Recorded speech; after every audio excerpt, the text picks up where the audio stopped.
Ni siku ya pili katika mfululizo wa masomo ya juma la maombi la uamsho na matengenezo. Elimu, safari yenye tumaini. Nachukua nafasi hii tena kukukaribisha siku ya leo, rafiki yangu, mtazamaji na msikilizaji.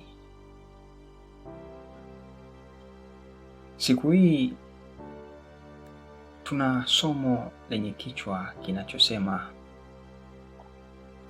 likiwa ni somo la pili, lina kichwa kinachosema mwanafunzi na utume. Mwanafunzi na utume. Kumbuka tunatembea katika safari ya Paulo tukimlinganisha na mwanafunzi. Sasa Mungu baada ya kumbadilisha Paulo na kumtoa kwenye lile kusudi batili alilolitenda kwa nguvu zake zote, akiamini kabisa kwamba Mungu amemuumba kufanya jambo hilo, sasa anamuita kuingia kwenye kazi. Na kazi yenyewe ni kazi ya utume. Ni kazi ya kumtangaza Mungu, kulichukua jina la Mungu kwa watu, kuwageuza watu waache mambo ya uovu na ubatili na kumwelekea Mungu. Hakika Paulo alilifanya. Nahitaji tusome kitabu cha Matendo 26 kuanzia mstari wa 16 hadi wa 18 juu ya safari ya mtume Paulo, alafu kisha tutarejea juu ya safari ya mwanafunzi na utume. Inasema, lakini inuka, usimame kwa miguu yako, maana nimekutokea kwa sababu hii, nikuweke wewe uwe mtumishi na shahidi wa mambo haya uliyoyaona, na wa mambo ambayo katika hayo nitajidhihirisha kwako, nikikuokoa na watu wako na watu wa mataifa ambao nakutuma kwao, uwafumbue macho yao na kuwageuza waiache giza na kuielekea nuru, waziache na nguvu za shetani na kumwelekea Mungu, kisha wapate msamaha wa dhambi zao na urithi miongoni mwao waliotakaswa kwa imani iliyo kwangu mimi. Ni Yesu akimwagiza Paulo, anamwelekeza nini sasa amemuita kukifanya. Anamwambia, nimekuweka kuwa shahidi wa mambo uliyoyaona. Leo Mungu baada ya kuruhusu umjue, baada ya kukupatia nuru ya kumjua, baada ya kukupatia utambuzi na uelewa wa kwamba yeye ni wa muhimu kwa maisha na kwamba pasipo yeye hakuna lolote uwezalo kufanya, hivyo ni muhimu kushirikiana naye kwa kila hatua. Baada ya kukuokoa na kukubadilisha kutoka kwenye tabia mbaya ulizokuwa nazo, kwenye mwenendo mbaya uliokuwa nao, kwenye yale mambo maovu ulioshindwa kuyaacha huko nyuma, lakini kwa neema yake akakusaidia na sasa umekuwa ni kiumbe kipya. Baada ya hayo yote, hatimaye Yesu anakuagiza kuwa shahidi wa yale mambo aliyokutendea. Naam, anakuagiza kuwa shahidi wa nguvu zake. Anakuagiza kuwa shahidi kwa dunia, kwa mataifa, juu ya kile alichokutendea, uende kuwashuhudia. Anakuagiza mwanafunzi hapo shuleni, ukamshuhudie kwa wale wasiomjua. Anakuagiza ukamfunue kwa wale wanaoteseka, wale ambao wamefungwa katika vifungo vya mwovu na wanateswa na mwovu na nguvu za giza, wanatumikishwa katika uovu. Anakuagiza uwaendee hao wote na kuwaambia habari njema kwamba yupo Yesu anayeweza kuwafungua. Hakika hili linafurahisha. Anasema ukiwageuza macho yao, ukiwageuza waiache giza na kuielekea nuru, na kuziacha nguvu za shetani na kumwelekea Mungu, kisha wapate msamaha wa dhambi zao na urithi miongoni mwao waliotakaswa kwa imani iliyo kwangu mimi. Kumbuka, kusudi la Mungu ni kumwokoa kila mwanadamu. Anahitaji kukuokoa, anahitaji kumwokoa rafiki yako, anahitaji kuiokoa familia yako, anahitaji kuiokoa jamii yako ya wanafunzi. Na kwa sababu hiyo amekuchagua kuipata nuru yake, amekuchagua kujua ukweli wake ambao umekuweka huru, na sasa anahitaji kwa ukweli huo uende kwa wengine pia kuwaweka huru. Nenda kubali wito wake. Ni wito wenye manufaa, mwanafunzi na utume. Hapo shuleni hauko tu kwa ajili ya masomo, ila uko kwa ajili ya utume pia. Ni baada tu ya Mungu kuwa amekuokoa na kukubadilisha, anahitaji ukawashuhudie na wengine kwamba aliniokoa. Hata wewe ukimpatia maisha, ukimkubali sasa, atakuokoa.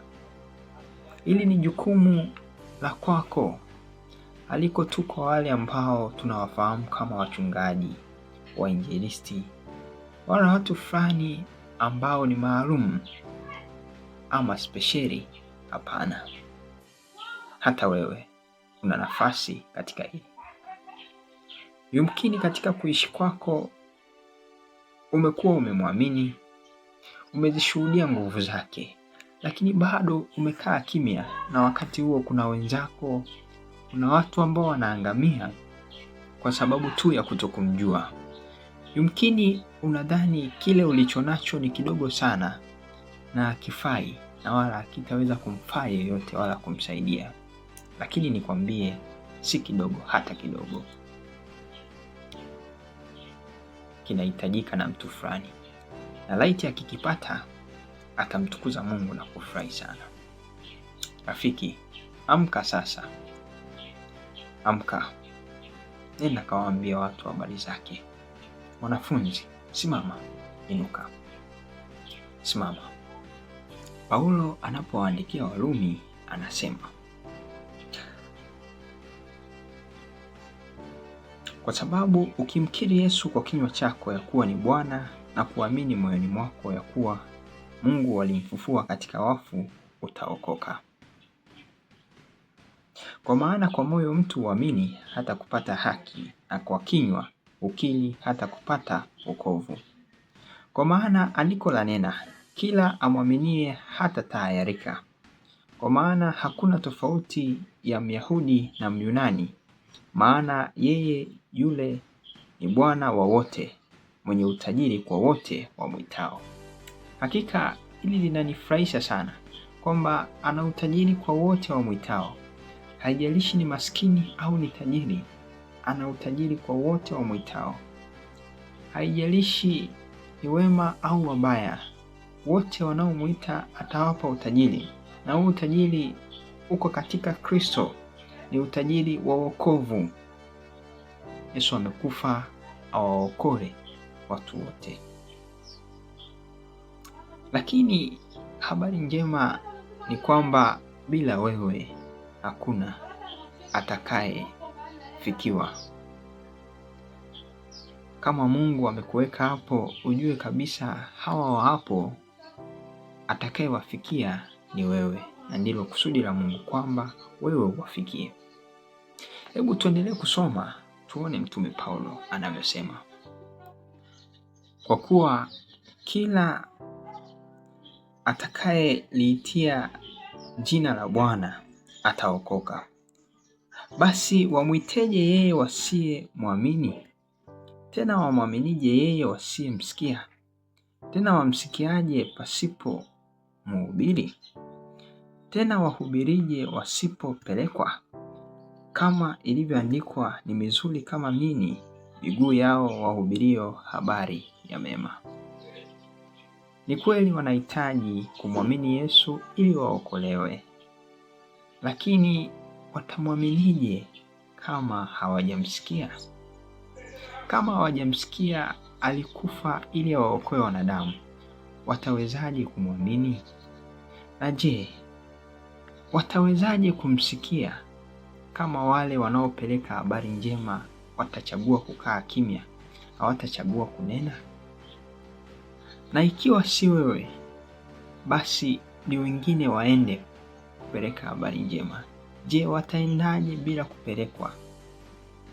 Watahitaji kula, watahitaji kunywa, watahitaji usafiri, gharama na mahitaji mengine muhimu. Kumbe unahusika moja kwa moja, wewe mwenyewe kunena au wewe kuwawezesha wengine kunena. Kumbuka, ni kwa njia mbalimbali injili inaweza ikawafikia watu. Unaweza ukatoa mchango wako, ukatoa pesa yako, kitabu kikanunuliwa cha ujumbe wa Mungu. Yule atakayeenda kukisoma akapata kuzisikia habari za Yesu, kuzisoma kupitia hicho, naye akakata shauri la kumfuata Yesu. Lakini kama hiyo haitoshi, unaweza ukatoa msaada wako, na huo msaada ukawasaidia watu wengi kumwona Yesu. Kwa kweli Mungu amekuita kwa utume, mwanafunzi na utume. Amekuita umhubiri, amekuita umtangaze. Usiache fursa hii kupita. Uko hapo shuleni, tazama ni wangapi wasiomjua Mungu. Tazama ni wangapi ambao wanafanya mambo maovu. Kusudi la Mungu ni wote waokolewe, wote wapate kujua kutenda yaliyo mema. Nani atawafundisha? Ni Mungu amekuchagua wewe. Kuwa na ujasiri rafiki, kwa sababu Mungu amekuchagua. Yesu anasema, enendeni ulimwenguni mkawafanye mataifa yote kuwa wanafunzi. Na katika kwenda huko anasema, tazameni niko pamoja nanyi siku zote hata ukamilifu wa dahari. Nenda kawaelekeze kwa Yesu. Wanaokata shauri na kumfuata, wanaoamini moyoni na kumkiri mdomoni, ameahidi wataokolewa. Kusudi lake ni kwamba kila mwanadamu aokolewe, asiwepo hata mmoja anayepotea wala atakayepotea. Rafiki, simama. Wajibu huu na kuhusu, hakuna mwingine atakayeufanya. Yesu amekuchagua. Yumkini unawaza, sina cha kuwaambia. Kile ambacho Yesu amekutendea, ulikuwa hivi amekubadilisha leo uko hivi. Ulikuwa mwovu, leo amekubadilisha ni mwema. Waambie, na kwa ushuhuda huo watamjua Yesu. Usisahau kwanza kwa maombi. Kumbuka, kazi ya kuongoa roho na kuwarita watu kwa ajili ya Kristo ni kazi ya Roho wake mwenyewe. Wewe ni kama chombo tu ambaye ukikubali Mungu akutumie, atatangulia mbele yako na ataleta ushindi kwa kile ambacho utakisema kwa neno lako. Rafiki, amka. Usikubali tu kutulia. Mungu amekuita kwa kusudi maalum. Mungu amekuita umshuhudie. Mungu amekuita umtangaze. Simama, jipe moyo, simama. Simama, ufanye wajibu huu. Simama. Natamani nikupatie ushuhuda. Natamani nikupe ushuhuda juu ya vile ambavyo katika safari yangu ya elimu nimefanya hili jambo. Kwa kweli mara tu nilipomwamini Yesu, shauku iliwaka ndani yangu kama moto. Sikuwa na utulivu. Nilihitaji niwaambie watu habari za Mungu. Sikuona utulivu kukaa bila kuwaambia watu habari za Mungu. Nilipopata nafasi ya kuzungumza, niliwaambia habari za Mungu. Nikiwa shuleni, kila Jumamosi wakati wa mchana nilipita mabwenini pamoja na wenzangu nikiwaambia habari za Mungu. Tulipita tukijifunza neno la Mungu. Lakini kama hiyo haitoshi, wakati nilipokaa na wenzangu na marafiki na hata watu mbalimbali, wakubwa kwa wadogo, niliwaambia juu ya Yesu na upendo wake kwa maisha yao. Rafiki, hiyo nilifanya. Lakini kama hiyo haitoshi, hata wakati wa likizo nilikuwa nina vijizuu, vipeperushi ambavyo vinahusiana na neno la Mungu. Nilihakikisha ninaenda navyo kila ninapokwenda na kuvisambaza kwa wengi kwa kadri ilivyowezekana. Na siku moja niliporudi nyumbani, nilikutana na mzee mmoja na kumpatia. Baadaye tuliachana naye na muda ukapita. Lakini kwa baadaye, miaka kama 2 au 3 kwa imepita, nilipokutana na yule mzee, alikuwa tayari ameyatoa maisha yake kwa Mungu, anasali. Yule mzee aliniambia, ile karatasi ulionipatia ilinisaidia sana. Kwa sababu hiyo, leo ninasali. Rafiki, nifanye kazi ya Mungu. Waambie watu habari za Mungu. Kuna watu wanaangamia. Kuna watu wanateswa na nguvu za giza kwa sababu hawajamjua Mungu. Ni nani atawaendea? Leo ni Mungu amekuchagua wewe. Nenda kawaambie. Nenda kawaambie habari njema. Rafiki, nenda kawaambie. Rafiki, nenda kawaambie. Mungu amekuita ukawaambie. Hapo shuleni, panga ratiba. Uwe na muda angalau robo saa, nusu saa, sali moja. Kwamba ni kila siku au ni siku fulani maalum, waambie. Toa pesa yako angalau kiasi fulani ikasapoti kazi ya Mungu.